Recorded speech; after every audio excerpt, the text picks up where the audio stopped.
Ay po mga kalingap, magandang araw po sa inyong lahat at magandang hapon at kung saan man po kayo naroroon ay sana nasa mabuti kayong kalagayan. Ano po? At sa ngayon po mga kalingap, araw ng linggo at patuloy pa rin tayo sa paghanap po ng mga natutulungan ano.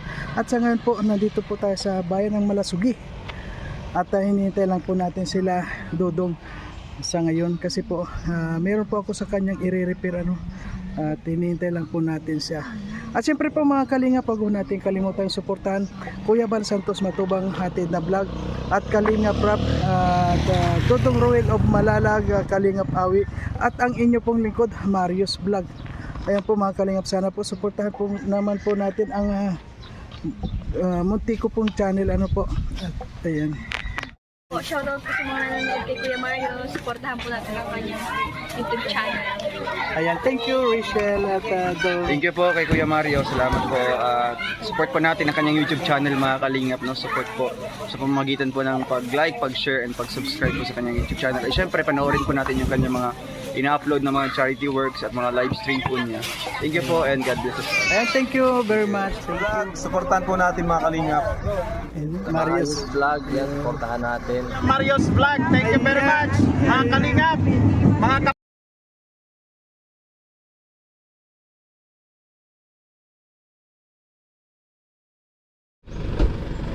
Ayan o mga kalingap ano, sa ngayon po nandito na sila Dodong Roel at ngayon po ay ibibigay ko na po sa kanya itong aking na-scout ano. At syempre po kailangan ko rin dito makapag-video ano kasi para meron po akong video habang ibibigay ko po sa kanya itong aking na-scout. Ano po, at alam ko naman po ang rules ano na habang hindi pa po ito napapabahayan ay hindi pa po pwede pa po tayo mag-scout dito kasi nga yun yung mga kwan ngayon na scout mo, vlog mo. Kaya sana naman po ano sa mga nakakaunawa, sana po wala naman, huwag na po tayo mag-vlog yan dahil alam ko naman po ang rules ng mga ginagawa natin. So ngayon po mga kalingap, marami pong salamat sa mga nakakaunawa. At kasama na po kami ngayon ni Dodong papunta doon sa kabila para makita niya po ano kung ano yung itsura o kalagayan ng mga beneficiary po natin na ibibigay po natin kay Dodong. Kaya po mga kalingap, samahan niyo kami para masaksihan natin kung ano po yung talaga itong mga kalagayan ng mga beneficiary po natin ano.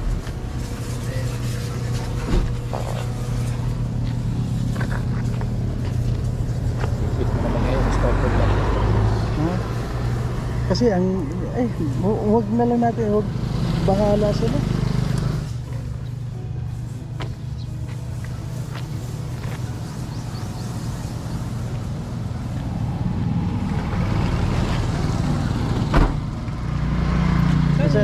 Sabi mo beneficiary? Ha? Saan dito? Diyan. Malaki. Oo.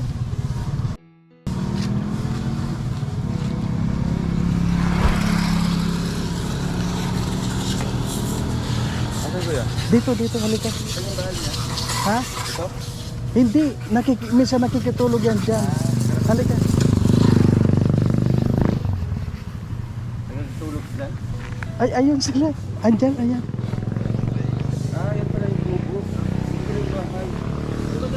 Ayan.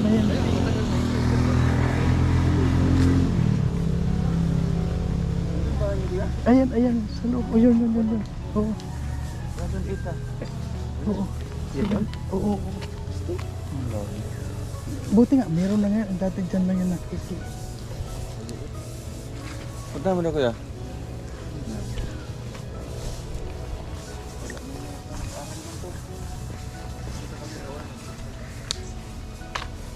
Hello po. Ay, nandito pala kayo. Sige, kain lang kayo ganyan. Sige lang. Wala kayong ulam. Ay, Dong.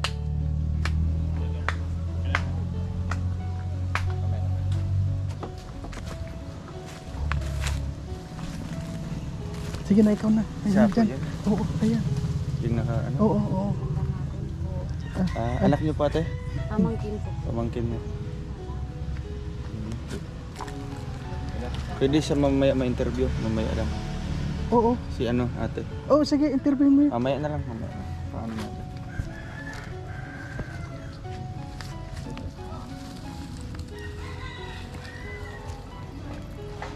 Ngayon lang sila kumain. Ano po? Buti may pagkain sila. Ano po, binigyan ko po ng bigas kanina. Bakit kasi yung magulang nila? Yung Yung- nanay po kasi nan sir ay layas na po. Hindi po Kuwan. namin iniintindi kasi po pag inaano po namin, inaasikaso po namin siya, maglinis po ng bahay, mag-asikaso po. Bakit may diferensya? Mm.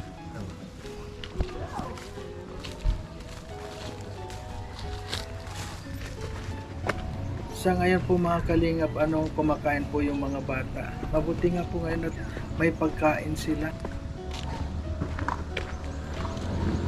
Sisikain pa. Buti yung may pagkain. Ngayon po mga kalingap ay araw ng linggo. Kaya nakakita natin sila. Minsan po kasi umaalis sila para maghanap po ng mga makakain.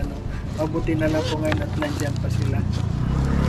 Kaya sana po mga kalingap, samahan niyo po kami para makita natin po ano yung mga kalagayan nila.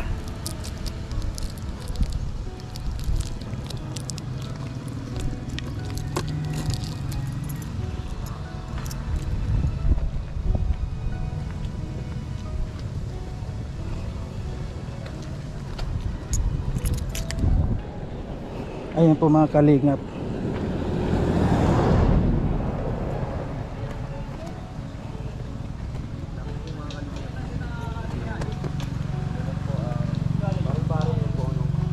Yung bubong po niyan is trapal.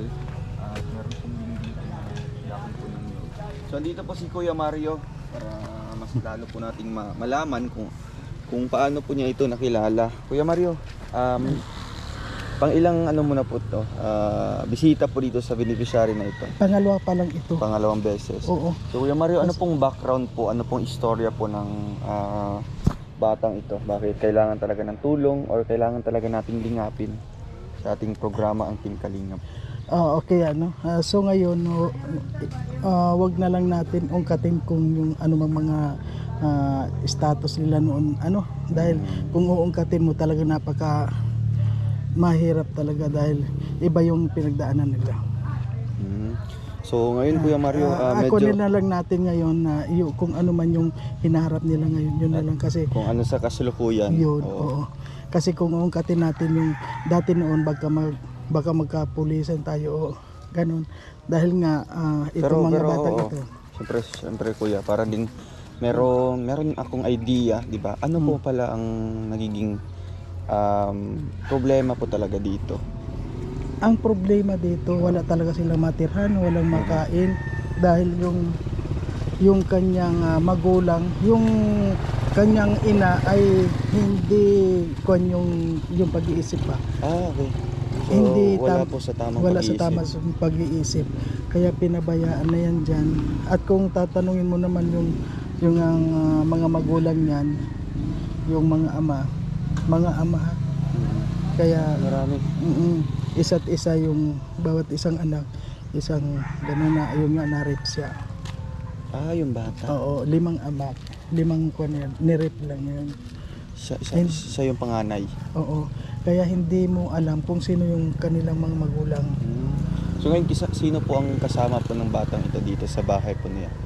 Wala talaga niya. Ang tumitingin-tingin lang dyan, itong tiyain.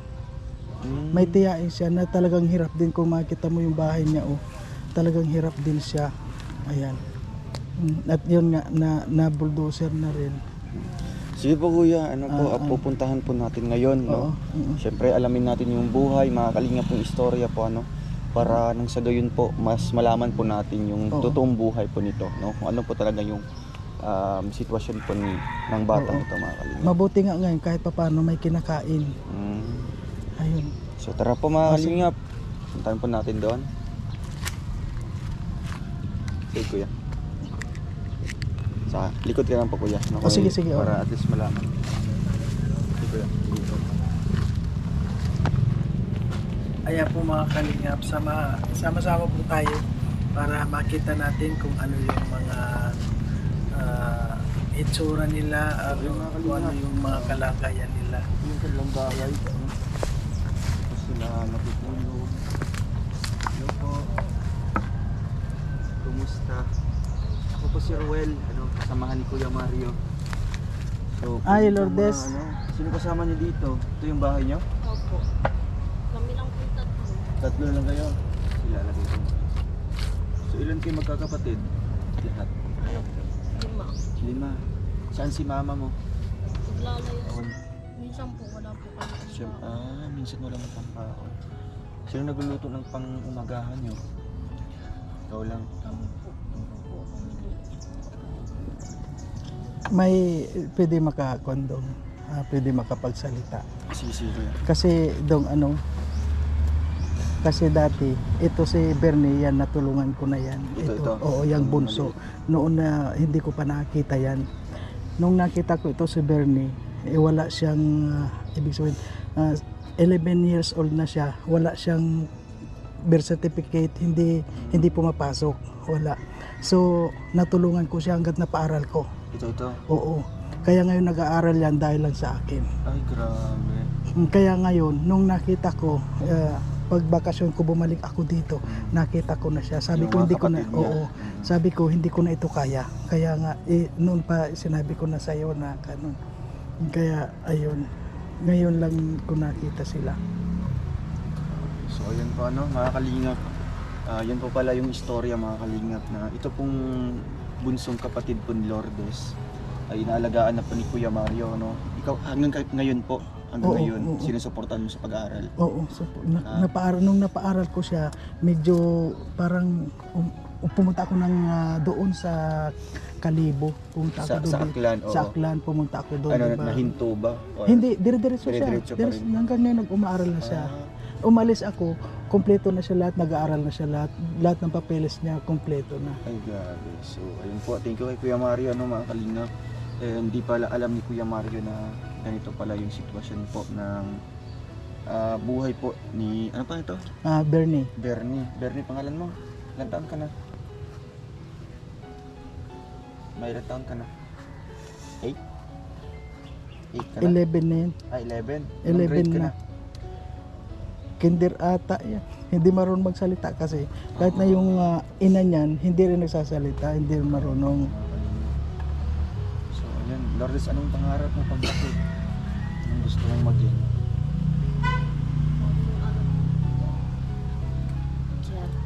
Teacher. So, para sa iyo, Lourdes, gaano ka-importante yung pag-aaral? Napaka-importante para sa inyo. Yes. So, nung umuwi si mama mo dito, nakakausap mo ba? O hindi? Nakakausap man.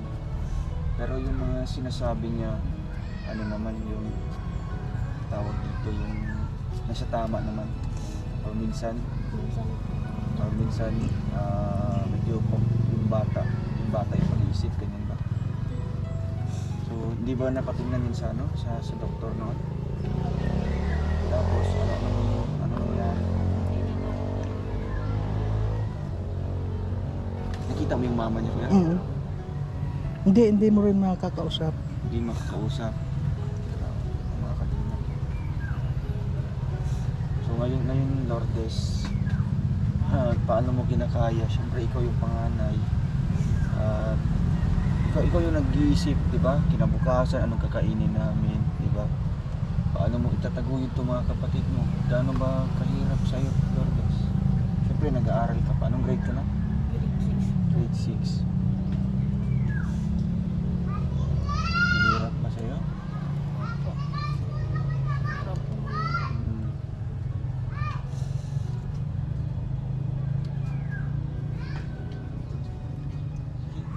Sabihin mo lang yun. Diba? Sabihin mo, ilabas mo lahat. Diba? Para malaman namin. So minsan, sino yung nakakausap mo dito? Si tita mo? Tita lang po.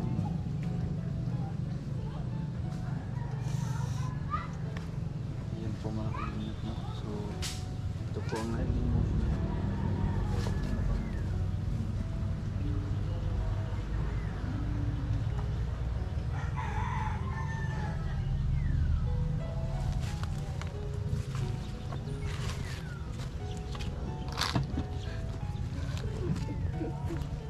po.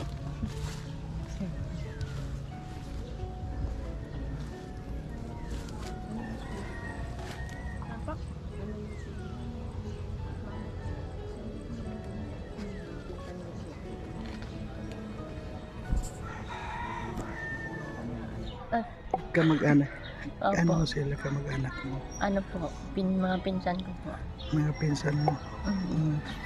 Kayo, buti na lang meron naman silang tinutulugan sa ngayon. Ano? Kaya lang nababasa sigurado sila dyan. Tsaka po pag maulan. Ay, Mm. okay. Okay lang. Tapos ganun po ako maglabay. Ano te, kumusta naman? Ay, ito po, kahit pa paano nakakaraos din naman po. Mabuti naman at meron na silang tinitirhan dyan ano, kaysa sa Siya nga po, nangangalat po kasi yung mga bata, kaya po yan ay ginawaan ko na rin ng paraan. Sabi ko, tutulungan na ako kita o di ka ako pag gawa ng bahay-bahayan.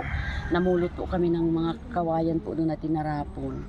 Tapos kinurukumpuni ko po yan. Oh. Ang haligi nga po ay yung saging, yung kabila, at wala kaming makuhang kahoy. Yung po binubungbubungan namin. Sabi ko, kaysa naman kaho kayo ay mangangalat kayo. Dito na lang kaho kayo sa maliit-liit na ito. At para kako kung ano't anong mangyari, and matitingnan-tingnan ko kaho kayo kahit hating gabi. At ang sabi ko ay hindi kayo mapaano. Kung minsan po, natutulog po yan ay dyan sa kapitbahay, o sa balkon sa labas. oo. Ay may mga lasinggiro pati po dyan. Minsan may nag-iirino. Ay naawa na ako. Sabi ko ay dito na kayo ka ako magtulog-tulog at gagawaan ta ako ng paraan. Pagka ako may pira, mabili tayo kahit 2 yardang ano ay trapal-trapal. Yun ka ako ang ibububong natin dyan. Ay yung pong mga binaklas dito na sa kabila pong yan, ay yan pong nilagay ko dyan. Oh. Bali luma naman na rin po yan. Tuluan na rin. O sige po, maraming salamat at mamaya tatanungin ka niya ni Dodong Okay. interview. O sige po. Salamat po.